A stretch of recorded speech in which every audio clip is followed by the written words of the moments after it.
क्या sir business studies के अंदर 100 में 100 नंबर लाना पॉसिबल है? तो भैया दुनिया में तो सब कुछ पॉसिबल है, बस आपके अंदर इच्छा होनी चाहिए वो काम करने की। तो हेलो एवरीवन, मैं अनुराग द्विवेदी स्वागत करता हूं हमारी इस बेहतरीन सी वीडियो के अंदर, जिसके अंदर मैं आपको बताने वाला हूं कि ये सर 100 में 100 नंबर लाना आज भी पॉसिबल है। कैसे पॉसिबल है? कुछ बेसिक सी बातें आपको ध्यान में रखनी है। अगर आप ये बेसिक बातें ध्यान में रखते हैं तो मैं आपको ये श्योरिटी दे रहा हूं कि अभी भी 100 में 100 नंबर लाना पॉसिबल है। बहुत इजी है, ठीक है। आप बस ये होना चाहिए कि आपने पूरे साल सब कुछ पढ़ा होना चाहिए। ऐसा नहीं है कि सर 3 दिन में पॉसिबल नहीं है, ठीक है जी। मैं ये नहीं कहूंगा 3 दिन के अंदर आपके 100 में 100 नंबर आ जाएंगे, लेकिन हाँ, अगर आपने पूरे साल थोड़ा बहुत पढ़ा है, अगर आपने वीडियोस को देखा है, अगर आपने स्कूल में सीरियसली क्लासेस को अटेंड किया है, और अब आप सोच रहे हो कि क्या इतना कुछ स्कूल में करने के बाद, थोड़ा बहुत वीडियोस देखने के बाद, क्या अब 100 में 100 नंबर लाना पॉसिबल है? तो यस भाई, मैं खुले में बोलना चाहता हूं कि हाँ भैया, 100 में 100 नंबर लाना पॉसिबल है। अब सब सवाल ये उठता है कि कैसे 100 में 100 नंबर लाना पॉसिबल है? तो भैया सबसे पहली बात, ये वीडियो पूरी देखना, बड़ी काम की वीडियो है, ठीक है। तभी समझ में आएगा कि हाँ भाई 100 में 100 नंबर लाना पॉसिबल कैसे है। सबसे पहले देखो, आपके अभी एग्जाम्स भी चल रहे हैं, ठीक है। तो अभी क्या करना है, जब भी आपको मौका मिले, जब भी, मैंने बोला जब भी आपको एग्जाम, जो आपके रनिंग एग्जाम्स है, जो एग्जिस्टिंग एग्जाम्स है, उसको अवॉइड नहीं करना, उसकी तैयारी करिए। लेकिन जब भी आपको मौका मिले, आप क्या करिए सर, सबसे पहले एक काम करिए कि आपका डेली शेड्यूल जो है आपका, वो डिसाइड होना चाहिए। आपका डेली का स्टडी गोल डिसाइड होना चाहिए कि सर मैं 8 घंटे 10 घंटे इंग्लिश पढ़ूंगा और मौका मिलेगा तो 1 घंटा बिजनेस पढ़ लूंगा, ठीक है। सर मुझे मौका मिलेगा तो मैं 1.5 घंटा बिजनेस पढ़ लूंगा, मौका मिलेगा तो आधा घंटा सुबह, आधा घंटा शाम को बिजनेस पढ़ लूंगा। तो सबसे पहली चीज तो आपको आपका स्टडी गोल डिफाइन करना है सर। क्या करना है जी? सबसे पहले आपको आपका स्टडी गोल डिफाइन करना है कि मुझे कब, क्या, कितना पढ़ना है। अगर आपने अपना स्टडी गोल डिफाइन कर लिया तो यस, 100 में 100 नंबर लाना पॉसिबल है, ठीक है। आप बाकी एग्जाम्स के बीच में गैप ढूंढिए और उस गैप के अंदर क्या करिए, बिजनेस स्टडीज पढ़िए, ठीक है। तो फिर बोल रहा हूं मैं, आपका स्टडी गोल सेट होना चाहिए। सर मेरा इंग्लिश का एग्जाम है, इंग्लिश के बाद मेरा मैथ्स का एग्जाम है, काफी ज्यादा गैप मिल रहा है, तो उसके अंदर स्टार्टिंग के 6-7 दिन अगर मैं 2-2 3-3 घंटे मैथ्स के साथ साथ बिजनेस चलाऊंगा तो पॉसिबल है।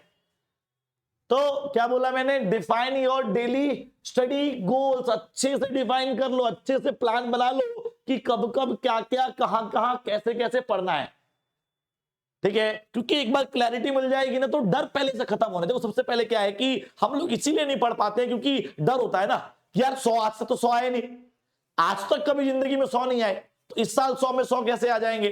तो भैया आज तक पहले 12th भी तो नहीं आई, आज तक मैंने इतनी ये वीडियो भी तो नहीं देखी जिसमें मैं ये ढूंढ रहा हूं कि क्या 100 में 100 नंबर लाना पॉसिबल है। आप बताओ, आपने आज से पहले कभी कोई वीडियो देखी 11th class, 9th class, 10th class कि 100 में 100 नंबर लाना? बहुत ना के बराबर देखी होगी। तो जब आज पहली बार आप ये सब काम कर रहे हैं तो यकीन मानिए पहली बार 100 में 100 नंबर लाना भी पॉसिबल है। बस एक चीज चाहिए, क्या? गोल क्लियर होना चाहिए कि भैया 100 में 100 नंबर लाने ही है, भागना नहीं है। अब उसके चाहे वो दिन को पढ़ूं, चाहे मैं रात को पढ़ूं, चाहे मैं सुबह 4 बजे उठ के पढ़ रहा हूं, चाहे मैं रात के 2 बजे तक पढ़ रहा हूं, वो आपके ऊपर डिपेंड करता है। लेकिन वो एक गोल जो है ना, वो क्लियर होना चाहिए। अब वो डेली का स्टडी गोल भी और हमारा अल्टीमेट गोल भी। अल्टीमेट के गोल कि 100 में 100 लाना है, डेली स्टडी गोल है भाई आज चैप्टर 1 पढ़ूंगा, आज प्लानिंग के एडवांटेज निपटा दूंगा, ठीक है जी, आज मैं इसके डिसएडवांटेज निपटा दूंगा, तो ये सारी चीजें, इसका प्रोसेस पढ़ लूंगा, उसके फीचर्स पढ़ लूंगा। ये सारी चीजें पहले से अगर क्लियर होंगी तो यकीन मानिए पढ़ाई अच्छे से होगी और 100 में 100 आएंगे, जरूर आएंगे, मैं बता रहा हूं आएंगे, ठीक है। उसके बाद प्रैक्टिस PYQs, सैंपल पेपर। अगर आपके चैप्टर्स हो चुके हैं, अगर आपको लग रहा है कि भाई मुझे तो आता है, हाँ बिल्कुल 100 में 100 वाला नहीं आता सर, 90 वाला तो आता है अपने को सर, 85 वाला, 80 वाला तो आता है सर अपने को, 100 में 100 वाला नहीं आता, तो बाकी 20 नंबर की जो आपकी रेस है वो आप सैंपल पेपर और प्रीवियस ईयर क्वेश्चन से पूरा करिए। जरूरी नहीं है कि किताबें पढ़ पढ़ के, चैप्टर्स पढ़ पढ़ के ही हमें बाकी 20 नंबर की तैयारी करनी है, जरूरी नहीं है, बिल्कुल जरूरी नहीं है। अगर आप चाहें तो आप प्रीवियस ईयर क्वेश्चंस कर करके कंसेप्ट थ्रू क्वेश्चंस करो। क्या करो? Concept through questions. नया कंसेप्ट लेकर आया हूं आपको, ठीक है जी। पहले हम लोग कंसेप्ट थ्रू बुक्स करते थे, आजकल एक नया कंसेप्ट है, क्या जी? Concept through questions. क्वेश्चंस करिए, कंसेप्ट थ्रू पेपर्स, पेपर्स करिए, और उसका इस्तेमाल करके आप क्या करिए? आपके कंसेप्ट को क्लियर करिए।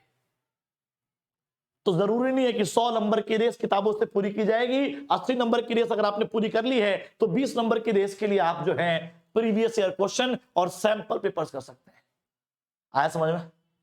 आया समझ में? सर स्मार्ट वर्क करना है। सर क्या करना है जी? Smart work. Sir smart work जैसे कि पहली चीज आपने वन शॉट से चैप्टर्स करने हैं। वन शॉट उठाइए, मैंने तो एक मैराथन भी दे दिया, आप उस मैराथन को देखो और उस मैराथन के थ्रू पूरे चैप्टर्स एक बार में निपटा दो। एक बार में सारे, जब भी मौका मिले, जब भी मौका मिले, मैं ये नहीं कह रहा कि आज ही करना है, परसों कोई और एग्जाम है, नहीं, जब भी मौका मिले वन शॉट उठा लो, जब भी मौका मिले मैराथन उठा लो, और जितना पढ़ सकते हो पढ़ते रहो। उसके बाद उस मैराथन में से, नोट्स में से, बुक में से कीवर्ड्स निकालिए।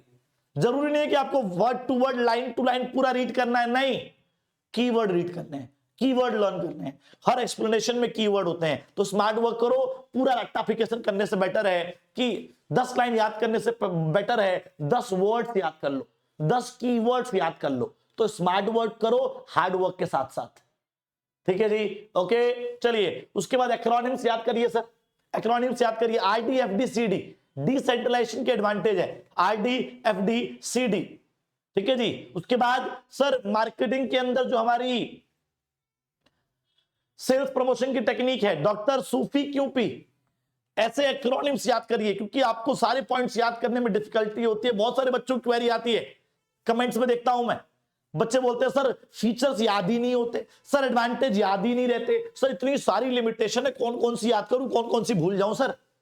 तो भैया याद करने के ट्रिक है, एक्रोनिम्स याद कर लो। एक्रोनिम्स के थ्रू आप जो हैं बिल्कुल अच्छे से, बहुत ही ज्यादा अच्छे से आप क्या कर सकते हैं जी? पॉइंट्स को याद रख सकते हैं एक्रोनिम्स याद करके, ठीक है जी। साथ साथ mind maps. Sir mind map जो है ना एक बहुत शानदार चीज है, जो 15 मिनट में पूरा चैप्टर रिवाइज कराने की ताकत रखती है। तो हम लोग रिवाइज कैसे करते हैं, आप लोग बताओ रिवाइज कैसे करते हो? सर किताब उठाएंगे, नोट्स उठाएंगे और 2 घंटे उसी को पढ़ेंगे। माइंड मैप उठाओ, 15 मिनट के अंदर पूरा चैप्टर एक बार रिवाइज कर डालो। क्या होगा sir? Smart work, hard work के साथ साथ स्मार्ट वर्क करना है, ठीक है जी। तो कीवर्ड्स का इस्तेमाल करिए, एक्रोनिम्स का इस्तेमाल करिए, सर माइंड मैप्स का इस्तेमाल करिए। उसके बाद crack case studies with concept clarity. देखो मैंने बता दिया आपको पहले भी कि केस स्टडी क्रैक करने का सिर्फ एक ही तरीका है। तो 100 में 100 नंबर लाने हैं तो बिना आप केस स्टडीज से डर के तो नहीं कर सकते काम। अगर आप सोचते हो मुझे केस स्टडी से डर लगता है और क्या मैं 100 में 100 नंबर ला सकता हूं, तो नहीं ला सकते। आपको केस स्टडी के डर को भगाना है, तब 100 में 100 नंबर लाना है, ठीक है जी। उसके लिए क्या करना पड़ेगा सर? कंसेप्ट क्लैरिटी पे फोकस करिए और जितनी ज्यादा केस स्टडीज अटेम्प्ट कर सकते हैं उतनी ज्यादा केस स्टडी करिए, प्रीवियस ईयर क्वेश्चन पेपर करिए, सैंपल पेपर्स करिए। उसको जितना ज्यादा करोगे उससे क्या होगा? आपकी कंसेप्ट क्लैरिटी होगी और आप जो है बहुत अच्छे नंबर ला पाओगे। आया समझ में? तो crack case study with concept clarity. उसके बाद ड्रॉ डायग्राम्स। सर डायग्राम्स बनाइए, जितने ज्यादा डायग्राम्स आप बना सकते हो उतने ज्यादा डायग्राम बनाओ पेपर के अंदर, प्रेजेंटेशन अच्छी करो। अगर आप गूगल पे ये भी लिखते हैं ना कि टॉपर्स आंसर शीट है ना, आप तो सर्च करो बिजनेस स्टडीज क्लास 11 12, ठीक है जी, और टॉपर्स आंसर शीट, तो उसमें आपको टॉपर की बोर्ड की एग्जाम क्या शीट मिलेगी और उसमें देखो कि कितने सारे डायग्राम यूज किए गए हैं, कौन कौन से डायग्राम यूज किए गए हैं, और आप भी उन डायग्राम्स को बनाइए, ठीक है, क्योंकि डायग्राम्स आपकी प्रेजेंटेशन को अच्छा करेगा। बिजनेस स्टडीज एक टोटली थ्योरी सब्जेक्ट है जिसके अंदर प्रेजेंटेशन मैटर करता है, क्योंकि यहां पर अकाउंटेंसी की तरह टेबल्स नहीं बनती है ना सर, क्या कहते हैं, मैथ्स की तरह फॉर्मूले वगैरह बड़े अच्छे से हम लोग नहीं करते, स्टेप्स नहीं होते यहां पर सर, यहां पर इकोनॉमिक्स की तरह वो ग्राफ वगैरह भी नहीं बनता, ठीक है। तो हमें करना क्या है जी? हमें थोड़ा सा प्रेजेंटेशन पे काम करना है, तभी अच्छे नंबर मिलते हैं, तभी 100 में 100 नंबर मिलते हैं। ओके, तो प्रेजेंटेशन पे काम करिए, डायग्राम्स बनाइए, जितने ज्यादा डायग्राम्स बना सकते हैं उतने ज्यादा डायग्राम बनाइए, इस पे ऊपर काम करिए। अच्छा, अगर आप, बहुत सारे बच्चे क्या सोचते हैं कि सर एग्जाम में करूंगा डायरेक्ट, एग्जाम में डायरेक्ट बना दूंगा। भाई तूने एक बार भी प्रैक्टिस नहीं करी डायग्राम की और आप सोच रहे हो कि डायरेक्ट आप एग्जाम में बनाकर 100 में 100 नंबर ला दोगे, तो गलत है। आप जब भी आज के बाद टेस्ट लें अपना, चाहे कोई भी सैंपल पेपर सॉल्व करें, previous year question paper solve करें, तो जरूर एक काम करें, क्या कि जब आप उसको लिखें सॉल्व करें तो डायग्राम साथ के साथ बना के उसको हैबिट में लेकर आए, तभी जाके उस बोर्ड एग्जाम के अंदर वो डायग्राम टाइम पे बनेगा, अच्छे से बनेगा, और उसमें आप जो है 100 में 100 नंबर ला पाओगे। तो डायग्राम पे काम करना जरूरी है। ये 5 बेसिक सी बातें मैंने बताई, अगर आप ये 5 बेसिक सी बातों पे ध्यान देते हैं तो यकीन मानिए आप अब भी 100 में 100 नंबर ला सकते हैं। ठीक है जी, ओके। तो बस यही छोटी सी बातें मुझे आपसे करनी थी, और एक हैशटैग भी लेकर आया हूं बालकों में, हैशटैग नथिंग लेस देन 100। ये हैशटैग मुझे कमेंट सेक्शन में दिख जाना चाहिए, hashtag nothing less than 100। Sir 100 से नीचे कुछ भी नहीं चाहिए सर, ये जुनून भी चाहिए आपको 100 नंबर लाने के लिए।